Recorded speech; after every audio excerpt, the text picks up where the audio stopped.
Kabanata 551. Ang Precious Weapon Sect. Napatingin ulit si Zephyr sa medyo matabang lalaki na ito. Ang Precious Weapon Sect ay isang kakaibang academy. Bagamat hindi ganoon kalakas ang mga disipulo ng The Academy, sapat na ang kanilang kakaibang pag-atake para makabawi sa puntong ito. Ito si Bao Jiuyan. Noong 7 taong gulang siya, nakagawa siya ng nakakatakot na nakatagong armas na tinatawag na 9 Firebomb. Ang pagsabog niyan ay hindi gaanong malakas kaysa sa isang buong suntok mula sa isang pinakamataas na dalubhasa sa True Spirit Realm. Ang kanyang cultivation ay nasa level 5 True Spirit Realm lamang, ngunit alam ng Diyos kung gaano kakaiba ang taong ito. At si Bao Jiuyan ay isa rin sa mga pangunahing tagapag-ayos ng pulong na ito. Ipinakilala ni Shi Zhongtian si Zephyr sa mahinang boses. Sino ito? Matagal nang inilagay ni Bai Wulong at Bao Jiuyan ang kanilang atensyon kay Zephyr. Alam nila na ang mga disipulo ng Divine Armor Sect ay lubos na nagkakaisa at may maayos na relasyon sa isa't isa. Gayunpaman, mahirap pakisamahan ang mga disipulo ng Divine Armor Sect. Mahirap makuha ang pagkakaibigan ng Divine Armor Sect.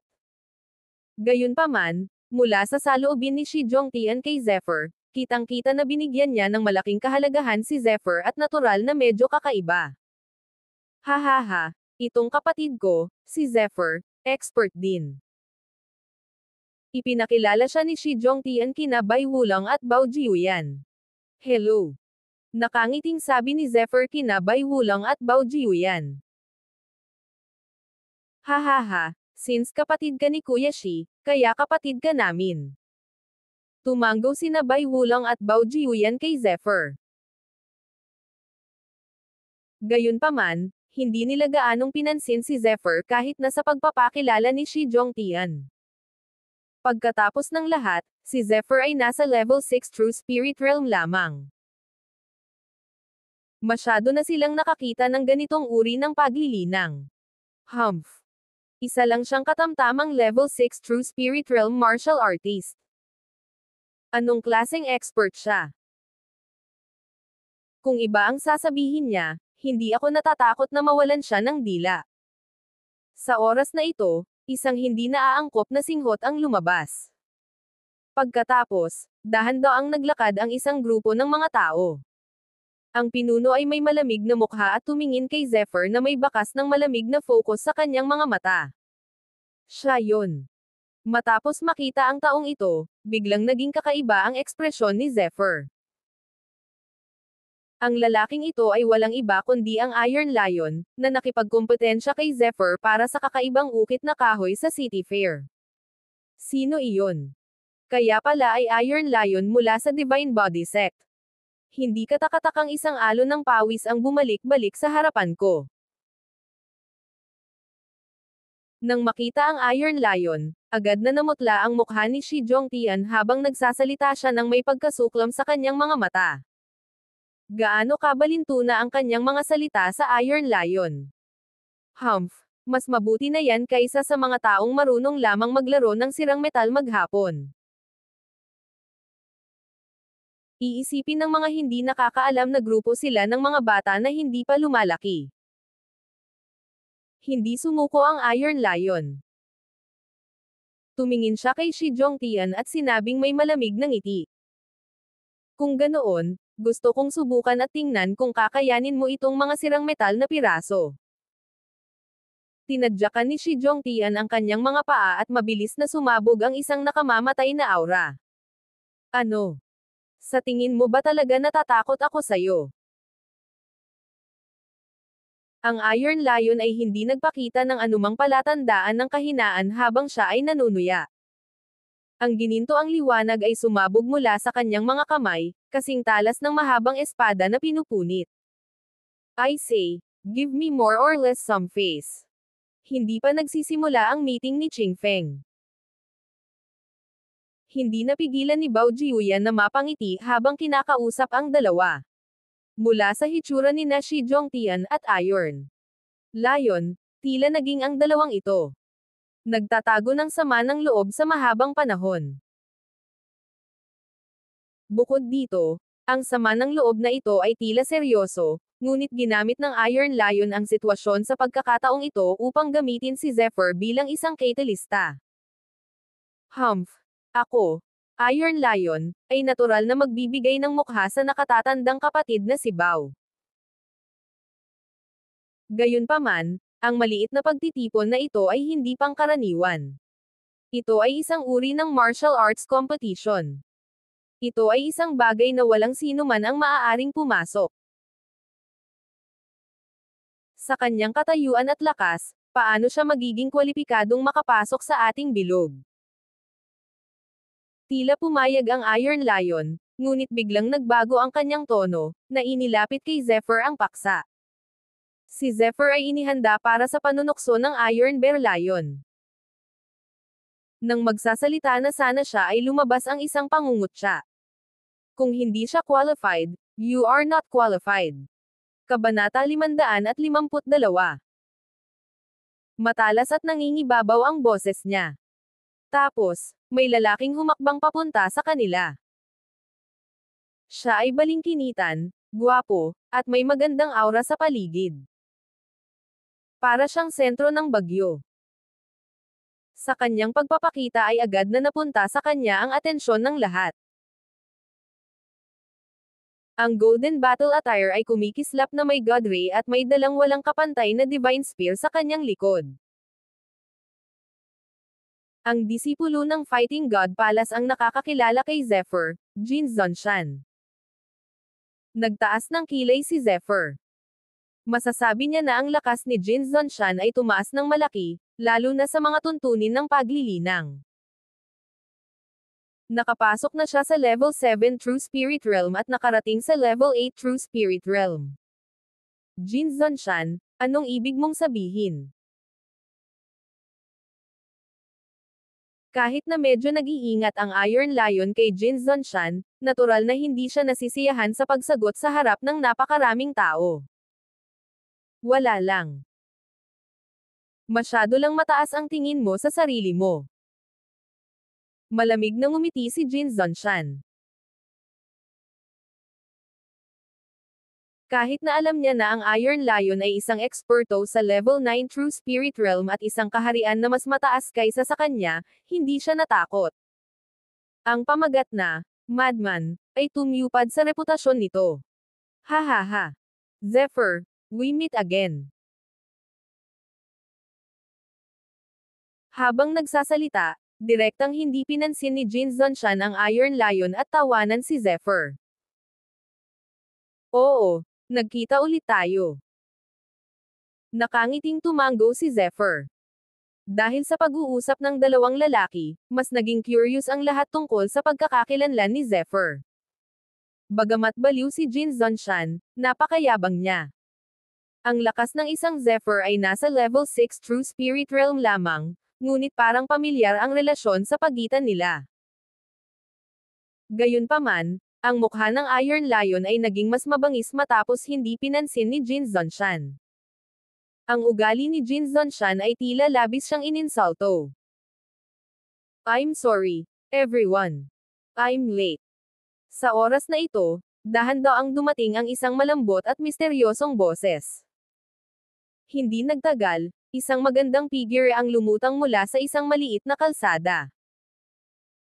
Sa ilalim ng takip ng kanyang mahabang damit, ang kanyang matikas na figure ay Kat-Anji Tangi. Agad nitong binasag ang orihinal na Sol-em na nakapaligiran. Kahit na ang kalmadong si Shi Zhongtian ay hindi napigil ang ipakita ang isang nakalalasing na ekspresyon sa kanyang mukha sa sandaling ito. May iilan pang ang mga tao na lalong hindi kinaya.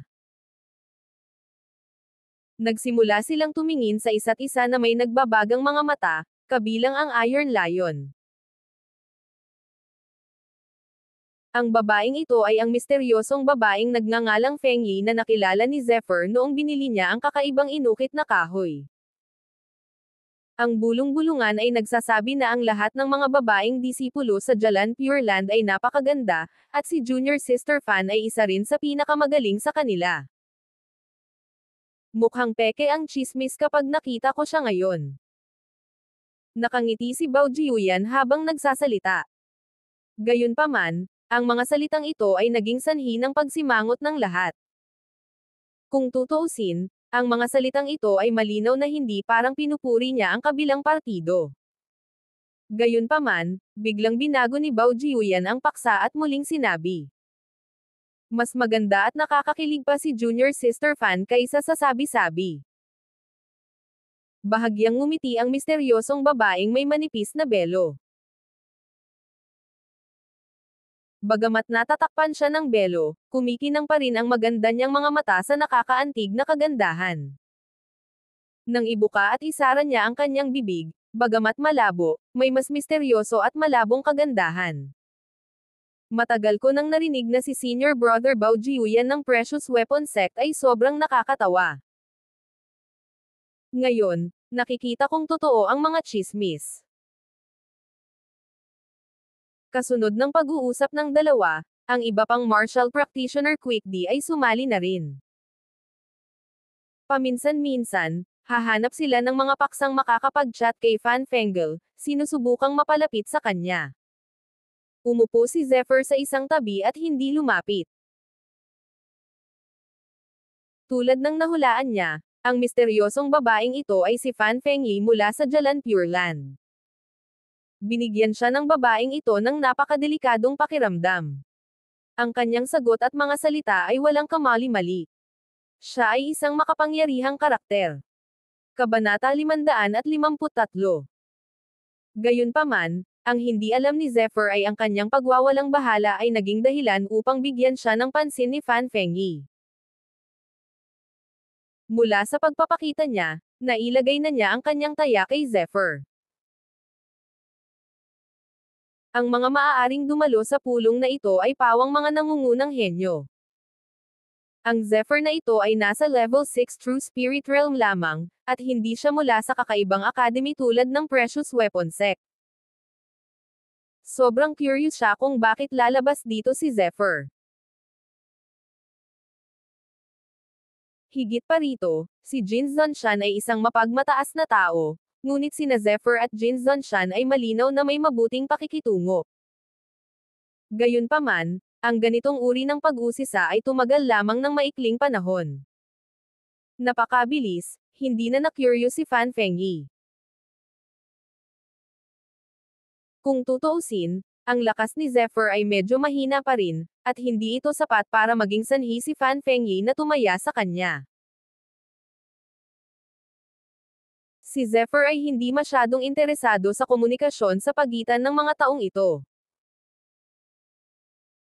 Sa kalsada ng martial arts, pinahahalagahan ni Zephyr ang praktikal na labanan.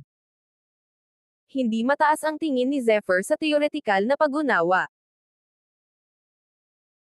Kaya naman, pagkaraan ng ilang sandali, pinili ni Zephyr na umalis. Si Jin Zonshan ay halatang hindi interesado dito. Bago umalis si Zephyr, maaga siyang umalis. Malinaw, nagustuhan din ni Jin Zonshan na pagbutihin ang martial arts sa pamamagitan ng pakikipaglaban, o masasabing mas gusto ng lalaking ito ang pakikipaglaban kaysa kay Zephyr. Humph, he's just a nobody. How dare he be so arrogant? Malamig na sabi ng Iron Lion. Wala siyang sinabi pagkaalis ni Jin Zonshan, ngunit ang pag-alis ni Zephyr sa halip ay naging dahilan ng pagngisi niya. Imposibleng hindi niya target si Zephyr. None of your business. Malamig na sabi ni Shi Zhongtian. Hindi nagsalita ang Iron Lion sa harap ng pasaway ni Shi Zhongtian. Gayunpaman, ang kanyang mga mata ay naging mas madilim at malamig. Mayroong kahit isang maliit na pagpatay na hindi malinaw na naruroon sa loob nila. Nakatira sa villa na ito, si Zephyr ay pumasok sa isang bagong yugto ng paglilinang kamakailan. Dahan-dahan niyang inayos ang mga kamakailang karanasan ng pagsubok sa pagsubok at natikman ang mga nadagdag ng paisa-isa. Marami siyang natamo. Matapos maunawaan ang puwersa ng espada, ang pamamaraan ng espada ni Zephyr ay umabot sa isang bagong antas. Sa karamihan ng mga oras, sa isang banda, naiintindihan niya at inayos ang kapangyarihan ng puwersa ng espada, sa kabilang banda, dahan-dahan niya itong hinahaplos. Habang lumalalim ang kanyang pag-unawa, ang puwersa ng espada ng kanyang Zephyr ay naging mas malakas at mas malakas. Bagamat hindi pa siya nakakalusot sa 30% ng kanyang puwersa ng espada, nakagawa siya ng malaking pag-unlad. Bukod dito, sa pag-unawa ng puwersa ng espada, ang tubig ay tumaas at ang sword focus ay nagsimula ring bumuti ng husto. Ang dalisay na espadang focus ay naging mas malinaw at matalas, lalo na nang minsang ginamit ni Zephyr ang sword energy gamit ang Golden Combat Sword. Ang malamig na talam ng enerhiya, tulad ng isang mahabang gintong ilog, ay mas malakas kaysa dati. Ang suporta ng bladed energy ay umabot sa isang bagong antas. Naramdaman ni Zephyr na ang sword focus sa oras na ito ay 30% na mas malakas kaysa dati, ngunit hindi ito ganap na naipakita. Mabagal na lumipas ang oras. Sa wakas, sa ika-5 araw pagkatapos pumasok sa mansyon, dumating na ang lahat ng mahahalagang kalahok sa Qingfeng meeting. Senior Kuya Shi, hindi ako kasali sa meeting na ito. Hindi magandang pumunta doon ng ganito, di ba? Mabuti pang tumingin ako sa paligid. It doesn't matter. You're my friend. Walang problema sa iyo ang pagpasok. Tsaka, kahit hindi ko alam ang totoong lakas mo, siguradong hindi simple ang taong mataas ang tingin ni Jin Zonshan. Nakangiting sabi ni Shi Zhongtian. Kabanata 354. Mapait na ngumiti si Zephyr at sinunod ang imbitasyon ni Shi Zhongtian. Hindi nagtagal, nakarating sila sa isang marangyang parisukat na napapalibutan ng sinaunang texture. Ito ay medyo tahimik at pribadong parisukat. Gayunpaman, naramdaman ni Zephyr na mayroong patuloy na tunay na pagbabago-bago ng enerhiya ng mga martial artists sa paligid ng parisukat. Malinaw na maraming martial artist ang naghihintay sa paligid. Sa oras na dumating sina Zephyr at Shi Zhongtian, medyo matagal na. Shi Zhongtian, we are holding the meeting. Bakit ka nagdala ng outsider dito? Ang ekspresyon ng Iron Lion ay agad na naging medyo hindi nasisiyahan nang makita niyang lumitaw si Zephyr. Direkta niyang tinanong si Shi Zhongtian. Kapatid ko si Zephyr. I'm willing to take whoever with me. Iron Lion, anong karapatan mong magtanong? Inilibot ni Shi Zhongtian ang kanyang mga mata at malamig na sinabi. Ito ay isang bagay kung siya ay makapangyarihan, ngunit siya ay nasa level 6 True Spirit Realm. Hindi siya kwalipikadong sumali sa ating bilog. Giit ng Iron Lion. Iron Lion, hindi ka kontento sa akin. I'm at level 5 True Spirit Realm. Sino sa tingin mo ang i-provoke ko? Hindi maiwasang magreklamo ni Bao Jiuyan. Gayunpaman, ang kanyang mga salita ay malinaw na makakatulong sa dalawa. Sinamahan ni Kuya Shi ang kaibigan niya, kaya hindi naman big deal. Tara na. Nagsalita rin si Bai Wulang. Gaano kahirap? Ngumisi din si Jin Zonshan habang nakatingin sa Iron Lion. Nagsimula na ang pagtutok sa kanyang mga mata sa hangin. Halatang lalo siyang hindi nasisiyahan sa Iron Lion at handa siyang kumilos anumang oras. Dahil tinatitigan ng mga taong ito, gaano man kawalang kasiyahan ang Iron Lion, hindi niya nagawang umatake sa sandaling ito. Ang tanging nagawa niya ay huminga ng malamig at mapait na tumayo roon nang walang sinasabi.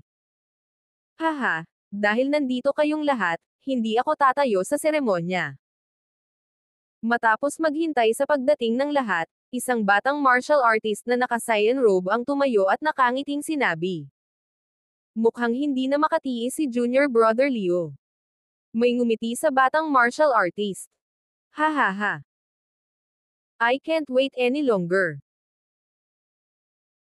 Kuya Wang, I'm deeply impressed by the fight a year ago. Why not we start from here? Nakangiting sabi ng binata sa isang matipunong binata. Ha ha ha, Kuya Leo, gaya ng naisip ko, magsimula tayo sa atin. Tumawa si Wang, pagkatapos ay tumayo at sinabing, laban tayo. Sa wakas, laban tayo. Ang mga martial artists sa paligid ng plaza ay hindi napigil ang sumigaw, at pagkatapos ay nagsimula silang lumapit sa plaza. Bahagyang gumalaw ang kilay ni Zephyr, at lihim siyang nagulat. Hindi niya akalain na napakaraming martial artists ang pupunta rito para manood, at kahit na nakatayo sila sa labas, hindi sila nagrereklamo. Siyempre, naintindihan niya nang makita niya si Ching Feng na nakikipagkumpetensya sa mga martial artist. Pagkatapos ng lahat, bawat isa sa kanila ay isang henyong martial artist. Ang pag-atake ng isang tao ay talagang makapagbibigay ng isang napakaraming inspirasyon. Malaking pakinabang ito sa pagsasanay ng martial arts ng isang tao. Boom! Nagkaroon ng malakas na kalabog. Kaagad, isang matinding banggaan ang sumiklab sa buong plaza.